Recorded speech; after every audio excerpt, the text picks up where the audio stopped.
కష్టమైన నష్టమైన జనం మధ్య ప్రజా సమస్యల పరిష్కారానికి ఆందోళన బాట ప్రజాక్షేత్రమే ఆమెకు పొలిటికల్ రోడ్ మ్యాప్ రాజకీయంగా సముద్రంలో బీజేపీ కాంగ్రెస్ రాష్ట్ర వ్యాప్తంగా ఇటీవల విస్తృత పర్యటనలు పార్టీలో ఆధిపత్య పోరు కామెంట్లపై సైలెంట్ జాగృతికి తోడు పార్టీ యాక్టివిటీస్ కూడా వ్యక్తిగత విమర్శల బదులు పాలసీలపై పోరు బీసీ ఎజెండాతో పాటు మహిళల అంశంపై సైతం కూడా అంటూ చూస్తూ ఉన్నాం.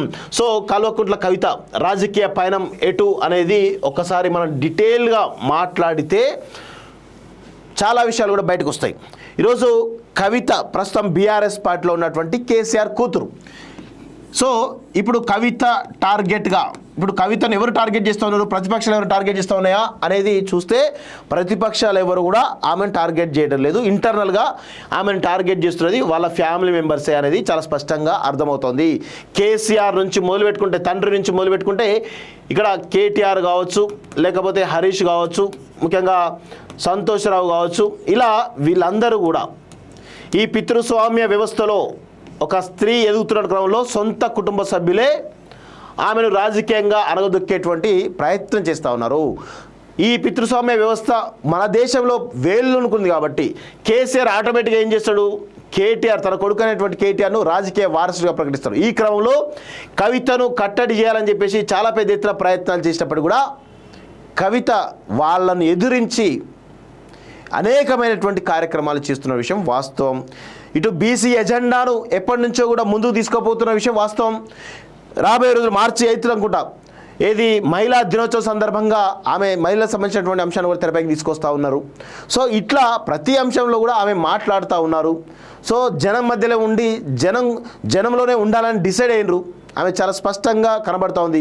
బీఆర్ఎస్ పార్టీలో ఇటు కేటీఆర్ అనగదొక్కినా, ఇటు హరీష్ రావు అణచివేసిన, సంతోష్ రావు ఇంకేమైనా చేసినా కానీ ఆమె తట్టుకొని నిలబడి ముందుకు పోవాలని చెప్పేసి డిసైడ్ అయింది. సో ఎప్పటికైనా కానీ బీఆర్ఎస్ పార్టీలో కుదుపు వస్తుంది అంటే ఖచ్చితంగా ఈమెను ఈ పార్టీ నుంచి గెంటేసేటువంటి ప్రయత్నాలు కూడా జరుగుతాయి. ఒకవేళ కవిత రోలే కనుక వేరే ఎవరో ఫర్ సపోజ్ బల్సుంచారో లేకపోతే శ్రీనివాస్ గౌడ్లో లేకపోతే ఇంకే ఇతర జగదీశ్వర్ రెడ్డి చేసి ఉంటే ఇప్పటికల్లా పార్టీ నుంచి గెంటేసేవాళ్ళు. కుటుంబ సభ్యులు కాదు కాబట్టి వాళ్ళు ఏమనలేక అక్కలేక మింగలేని పరిస్థితులు వీళ్ళు ఉన్నారు. సో ఆమె కూడా నన్ను తొక్కాలని చూస్తే నేను ఏ విధంగా శివంగిలా నేను ఏ విధంగా ఫైట్ చేస్తున్నానో ఈరోజు వీళ్ళకి బుద్ధి చెప్పాలని చెప్పేసి కూడా ఆమె డిసైడ్ అయింది. ఆమె నిత్యం జనంలో ఉండాలని డిసైడ్ అయింది కాబట్టి ఆమె భవిష్యత్తు ఎట్లుంటుందో ఇప్పుడే అంచనా లేదు. కానీ 4 సంవత్సరాల సమయం ఉన్నది. 4 సంవత్సరాలు రాజకీయాల్లో పెనుమార్పులు రావచ్చు. ఆ పెనుమార్పులో భాగంగా ఎటు అయినా పయనం చేయొచ్చు, బీఆర్ఎస్ పార్టీలో ఉండొచ్చు. ఇవన్నీ కూడా ఈక్వేషన్ ఉన్నాయి. కానీ ఖచ్చితంగా ఆమె మాత్రం తన యొక్క యాక్టివిటీస్ను ఆపే ప్రసక్తిలో లేదు. అన్ని ముఖ్యంగా పాలసీలపైన అదేవిధంగా ప్రజా సమస్యలపైన ఏవైతే మేజర్ ఇష్యూస్ ఉన్నాయో బీసీలకు సంబంధించిన ఇష్యూ కావచ్చు, ఎస్సీ వర్గాలకు సంబంధించిన ఇష్యూ కావచ్చు, లేదా మహిళలకు సంబంధించిన ఇష్యూలను ప్రధానంగా తీసుకొని ముందుకు వెళ్ళాలని దాంట్లో ఆమె కృతనిశ్చయంతో ఉంది. ఆ దిశగానే పనిచేస్తారనే విషయంలో గుర్తుపెట్టుకోవాలి. ఓడినా గెలిచినా పొలిటికల్ లీడర్గా జనం మధ్యలో ఉండాలనే ఎమ్మెల్సీ కల్వకుంట్ల కవిత నిర్ణయించుకున్నారు. కష్టమైన నష్టమైన ప్రజాక్షేత్రంలోనే ఉండాలని, అదే పొలిటికల్గా సరైనటువంటి విధానమని ఆమె బలంగా అభిప్రాయపడుతున్నారు. పార్టీ ఆమెను దూరం పెట్టింది, తగిన అవకాశాలు ఇవ్వడం లేదు, సమావేశాలకు ఆహ్వానించడం లేదు, గతంలో ఉన్నటువంటి ప్రియారిటీ ఇప్పుడు లేదు. ఇలాంటి ఎన్ని కామెంట్లు వచ్చినా ఆమె వాటిపై రియాక్ట్ కావడం లేదు, ఓపెన్ కామెంట్ చేయడం లేదు. గతంలో నిజామాబాద్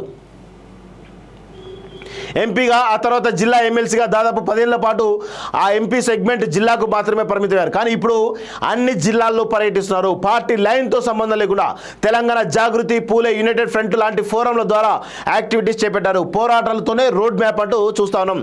ప్రజా సమస్యలు టేకప్ చేస్తూ ప్రభుత్వంపై ఒత్తిడి పెంచడం, పరిష్కారం కోసం వారి తరపున కొట్లాడే మార్గాన్ని ఆమె ఎంచుకున్నారు. పార్టీలో కేటీఆర్, హరీష్ రావులతో పోలిస్తే తగిన ప్రాధాన్యం లేదన్న మాటలు వినిపిస్తున్నా వాటిని ఆమె డోంట్ కేర్ అనే తీరులోనే లైట్ తీసుకున్నారని సన్నిహితులు పేర్కొన్నారు. ఒక పొలిటీషియన్గా తనను దూరం పెట్టిన వ్యక్తులే భవిష్యత్తులో తన శక్తిని తెలుసుకోవాలన్న కసితో రోడ్ మ్యాప్ రూపొందించుకున్నారని చెబుతున్నారు. ఒకప్పుడు కలవడానికి సాహసించని నేతలు, సో దాదాపు 7.5కు పైగా బీఆర్ఎస్ నేతలు ఆమెతో మాట్లాడడానికి కానీ కలవడానికి కానీ సాహసించలేదు. పార్టీ మౌఖిక ఆదేశాలనేమని ఆదేశాలను ఏమోనని ఆమె అనుచరులు ఆవేదన వ్యక్తం చేశారు. కానీ సమయం వచ్చినప్పుడు వారే దగ్గర చేసుకుంటారనే భరోసాను అనుచరులకు సూచిస్తున్న ఆమె దాదాపు 4 నెలలుగా జిల్లాలో పర్యటన స్వీకరించారు. బీసీ ఎజెండాతో పాటు నిజాం షుగర్ ఫ్యాక్టరీ పునరుద్ధరణ, పసుపు బోర్డు, కళ్యాణ లక్ష్మి, తులం బంగారం కానుక, బతుకమ్మ చీరలు, తెలంగాణ తల్లి విగ్రహం మార్పు తదితర అంశాలతో విధానపరంగానే కాంగ్రెస్ బీజేపీలను కవిత టార్గెట్ చేశారు. ఈ అంశాలతో ప్రజలతో నిర్వహిస్తున్నటువంటి ఆందోళనలో అనివార్యంగా స్థానికంగా ఉన్నటువంటి బీఆర్ఎస్ నేతలు కూడా పాలు పంచుకోక తప్పలేదు. ఇటీవల ఖమ్మం జిల్లా పర్యటన సందర్భంగా ఆ జిల్లాకు చెందినటువంటి మాజీ మంత్రులు, మాజీ ఎమ్మెల్యేలు, ఎంపీలు ఆ ప్రోగ్రాంలకు హాజరు కాక తప్పలేదని ఆమె సన్నిహితులు వర్గాలు గుర్తు చేస్తున్నాయి. కేసీఆర్ మాటలతో క్లారిటీ. తెలంగాణ జాగృతి, యునైటెడ్ పుల్ల ఫ్రంట్ పేరుతో ఆమె సొంతంగా నిర్వహించే కార్యక్రమాలకు తండ్రి కేసీఆర్ ప్రోద్బలం ఉన్నదనే మాటలు వినిపించాయి.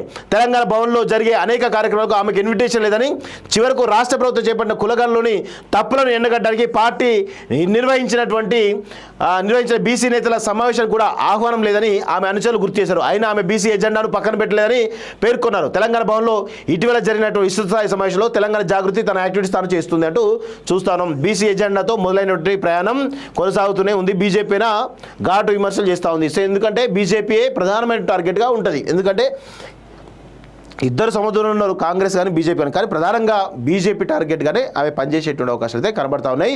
సో ఆమె యాక్టివిటీస్ ఈ రాజకీయాల్లో ముఖ్యంగా కల్వకుంట్ల కుటుంబంలో భారీ కుదుపు భవిష్యత్తులో ఉంటుంది. అందులో ఎటువంటి డౌట్ కూడా అనుమానం అక్కర్లేదు. అది కవిత ద్వారా అవుతుందా, లేకపోతే హరీష్ రావు ద్వారా అవుతుందా, లేకపోతే ఇంకెవరి ద్వారా అవుతుందా అనేది వేచి చూడాల్సిన అవసరం అయితే ఉంది. కానీ ఖచ్చితంగా 100కు 200% బీఆర్ఎస్ పార్టీలో ఒక భారీ కుదుపు అయితే వస్తుంది. ముఖ్యంగా కల్వకుంట్ల వాళ్ళ సొంత కుటుంబంలోనే భారీ కుదుపు వస్తుంది. దాని తర్వాత బీఆర్ఎస్ పార్టీ చాప్టర్ క్లోజ్ అవుతుంది. అది మాత్రం కన్ఫర్మ్, ఎవరు నమ్మే పరిస్థితి లేదు.